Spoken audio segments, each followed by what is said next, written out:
La libertad es un tema central en la moral porque es la condición esencial de las acciones humanas para que sean humanas y de este modo se puedan llamar acciones buenas o malas. En estas lecciones con el profesor Ronheimer vamos a ampliar un poco nuestra consideración de la libertad personal. No nos vamos a fijar en las condiciones subjetivas del ejercicio de la libertad y de las amenazas que pueden venir de la ignorancia o la violencia o el miedo. Más bien nuestro objetivo es comprender mejor hasta qué punto las condiciones sociales o económicas o las leyes pueden promover o al contrario ser un obstáculo al ejercicio de la libertad de las personas a la hora de organizar sus bienes y la vida social y de elegir el tipo de familia que prefieren, etc. Este es un apartado fundamental del bien común.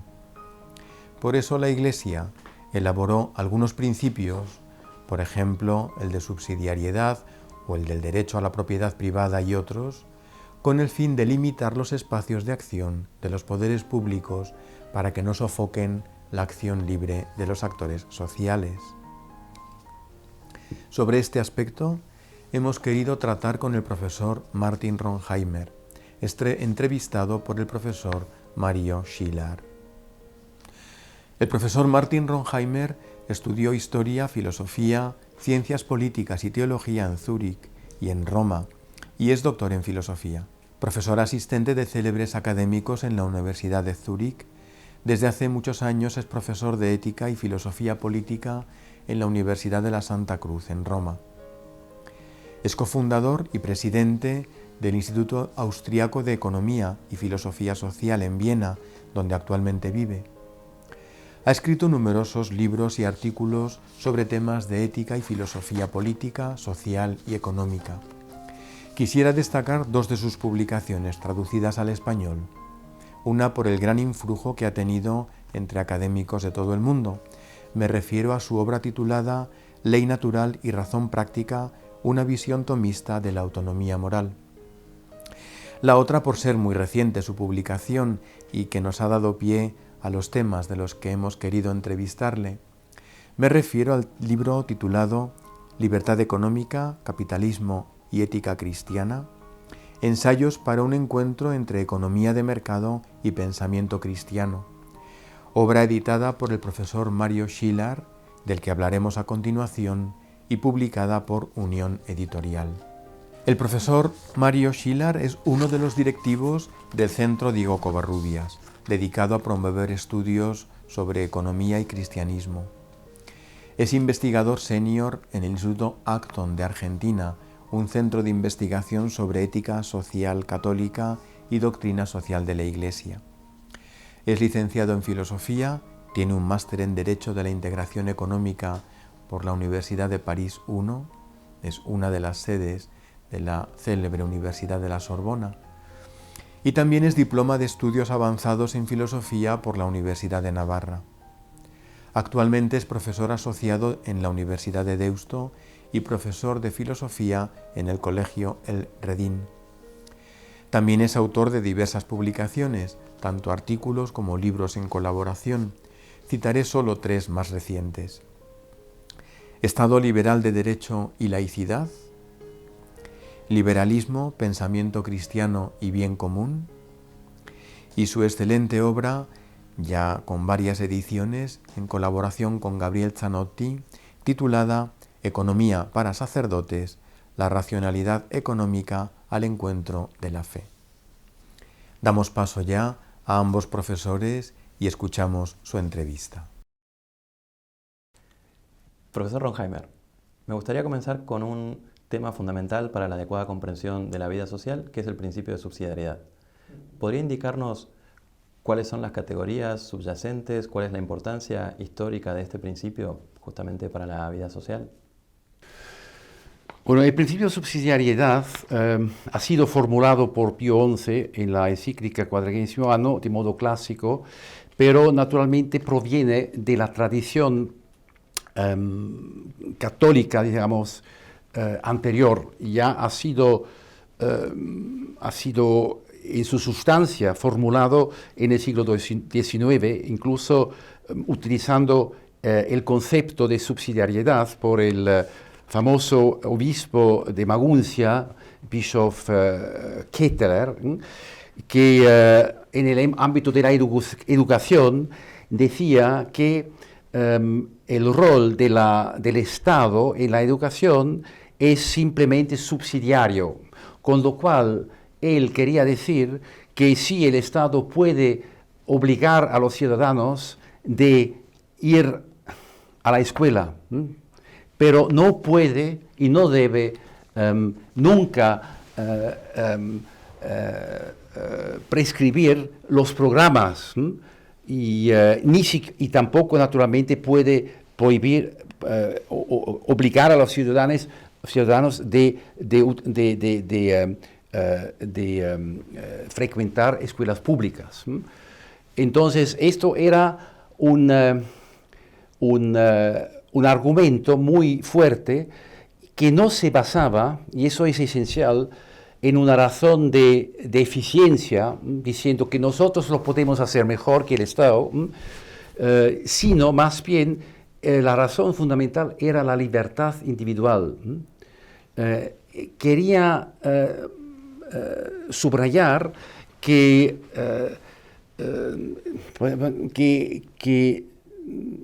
el Estado es una amenaza para la libertad individual y también, y lo unía muy estrechamente, para la propiedad privada. Entonces, el principio de subsidiariedad en su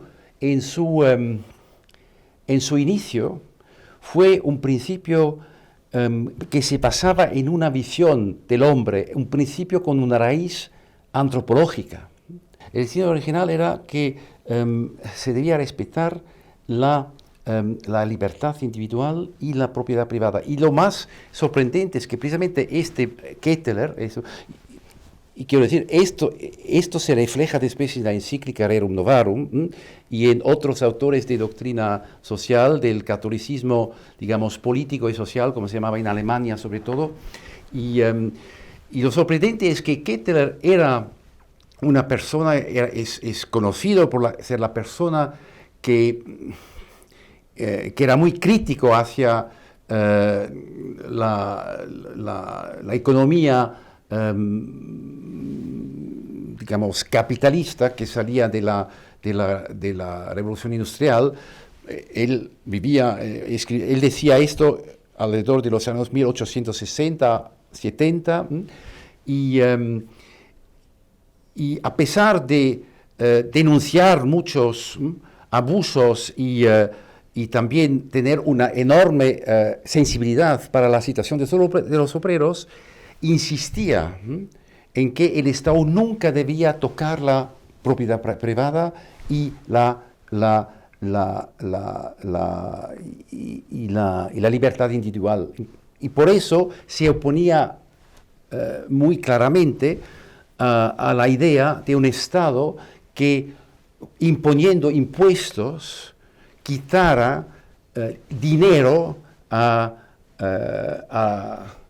ciudadanos para transferirlo a otros que lo necesitaban. Él decía que esto es una tiranía, este tipo de Estado quita la libertad y es pernicioso, y precisamente él pensaba que esto era la idea del liberalismo, de esa omnipotencia de Estado, que en realidad no era verdad, pero la cosa es que en ese marco se formulaba el principio de subsidiariedad.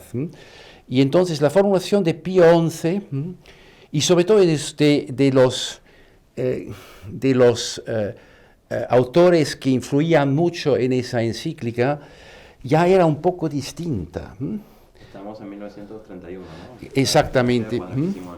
Entonces, porque el principio de subsidiariedad en el fondo no es como fue formulado en el 31, no es tanto un principio de libertad y de antropológico, sino, si me permites de buscar una cita, específico, como se dice, es se centra más en la idea que el Estado debe ayudar a los entes inferiores para cumplir su función, que se puede entender muy bien, ¿no?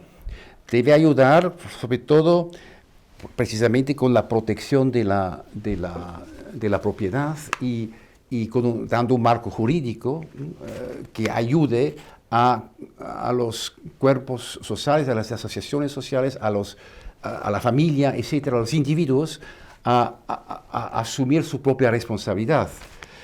Pero no se debería entender, y no hay ningún indicio en la encíclica 40º Anno de Pío XI, donde se formulaba este principio de subsidiariedad, que lo entendían en el sentido de subvencionar, de darles dinero, porque en el momento que se subvenciona, se hace dependiente, ¿no? La familia subvencionada es ya la familia estatalizada, ¿no? Y el problema que hay hoy en día, que el principio de subsidiariedad en el fondo se ha ido reemplazando por otro principio que ahora está en el centro del discurso y que entró en el centro del discurso precisamente por la encíclica 40º, que es la justicia social, ¿no? El concepto de justicia social presupone precisamente que si el Estado es responsable para la justicia social, en el sentido de crear una sociedad más justa, entonces precisamente empieza a ingerirse en la propiedad privada, ¿no? Sí. Y también cambia la comprensión, si me permites ayudar a añadir esto, cambia la comprensión de la justicia distributiva. Si hoy la gente habla de la justicia distributiva en general, piensan que la justicia distributiva es una justicia en la repartición de los del patrimonio y de los ingresos y del salario. Entonces, si unos tienen mucho, tienen que dar una parte a los más pobres, pero no libremente, sino se los quita con la fuerza de la ley y la fuerza colectiva del Estado, ¿no? ¿Y cómo se conecta la ayuda a los demás con la acción gubernamental? Estoy pensando, obviamente, en el principio de solidaridad, en la solidaridad. Bueno, quizás hablamos un poco de la solidaridad, que Juan Pablo II, en su encíclica Sollicitudo Rei Socialis, nos ha recordado al significado original de la solidaridad como una virtud humana. Es una virtud. No es un modo... es que el Estado no debe forzarnos a la solidaridad porque no sería virtud, ¿no? La virtud es algo que proviene de la libre elección del hombre agente, ¿no? Entonces, se abusa ya la palabra solidaridad cuando se lo confiere a un sistema. Evidentemente hay sistemas solidarios, como por ejemplo un seguro. Un seguro es un sistema de solidaridad, es el seguro contra la enfermedad, por ejemplo, porque yo pago y si tengo suerte no necesito prestaciones, pero sí pago las prestaciones que reciben los que no tienen la suerte de estar sanos. Y entonces hay una solidaridad, pero es una solidaridad que yo escojo, que sé, y adquiero también el derecho, así que los otros, que si necesito prestaciones, bueno, hay todo un cálculo detrás de los seguros, porque los seguros también tienen que ser rentables, ¿no? Y bueno, eso es un sistema de solidaridad. Pero ahora hablamos de otra cosa, ¿no? De la solidaridad como virtud humana. Entonces, ahí precisamente la corriente que influyó mucho en la encíclica 40º Anno de 1931 se llamaba solidarismo, que era una línea de pensar que había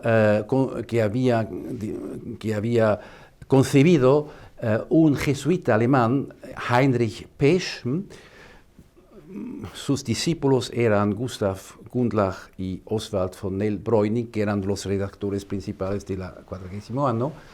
Y entonces el solidarismo partía de la idea que en la sociedad moderna ya todo es interdependiente, y ya no existe el individuo, digamos, aislado. Pienso que nunca existía, y que por eso también la sociedad tiene que organizarse según estructuras solidarias.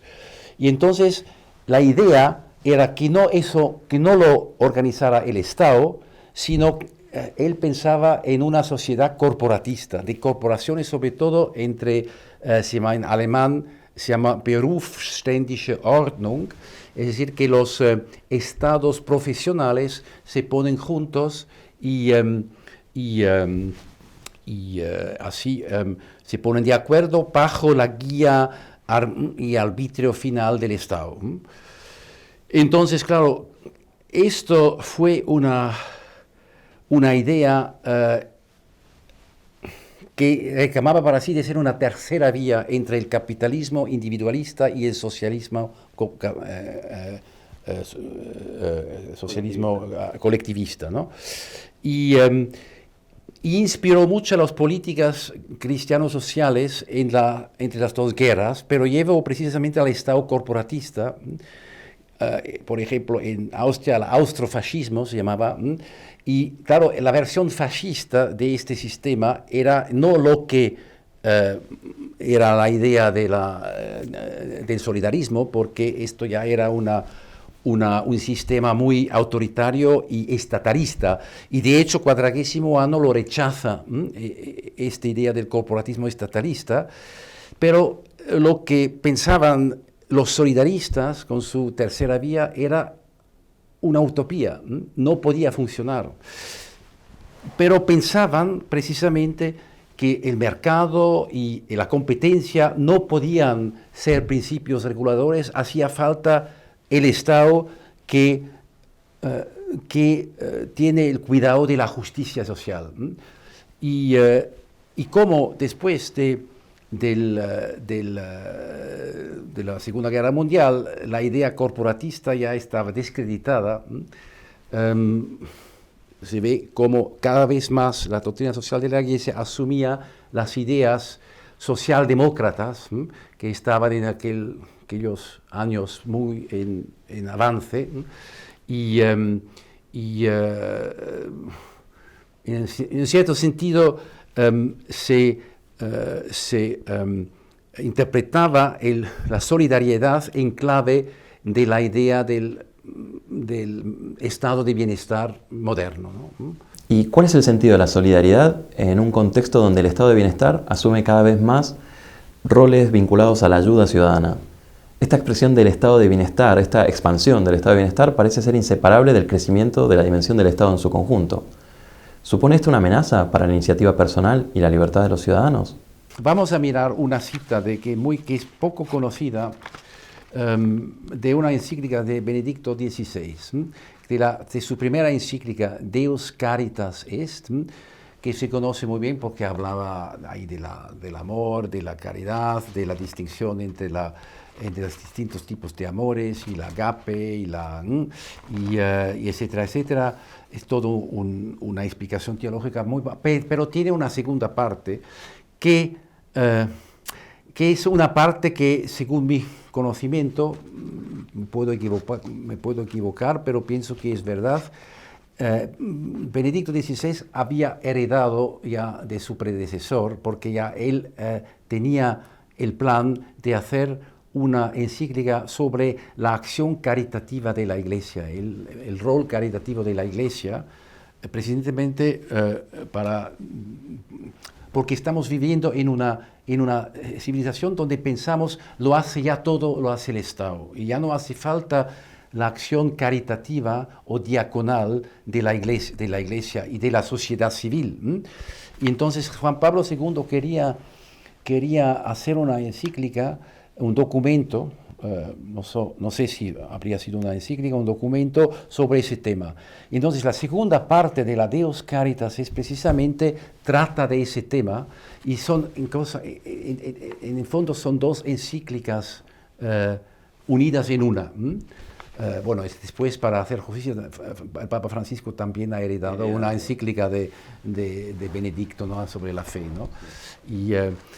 Pero bien, y entonces ahí quiero leer un pasaje.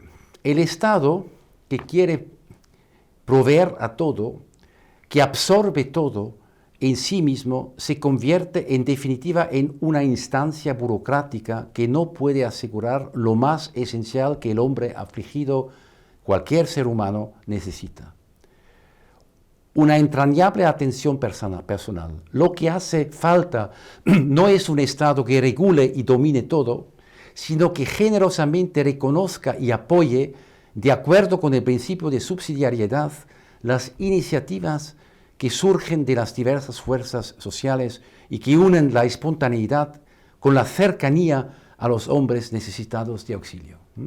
Entonces, eso es precisamente lo que quiero decir, ¿no? Y hay un efecto que los economistas lo llaman, a lo mejor me lo puedo traducir al castellano, en inglés, el crowding out.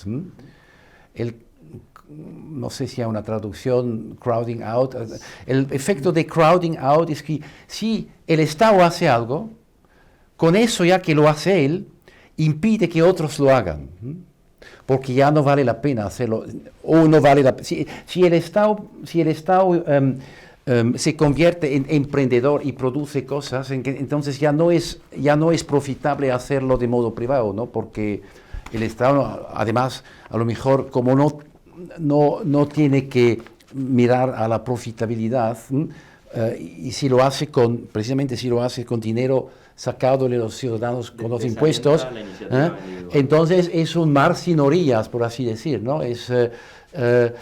Y los privados no tienen ninguna chance. Entonces, en base a ese principio, siempre hay que pensar cómo estaría el mundo si el Estado hiciera menos. El Estado, ya por el puro hecho de hacer algo, impide que hagamos algo. Entonces, mi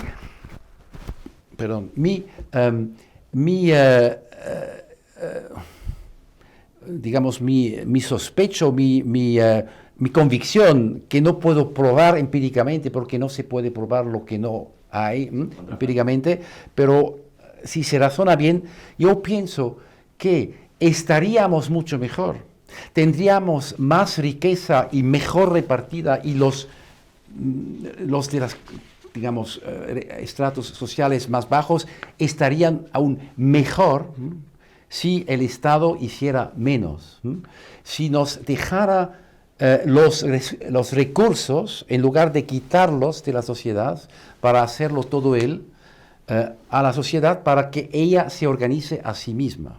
Quisiera profundizar en el principio de la propiedad privada.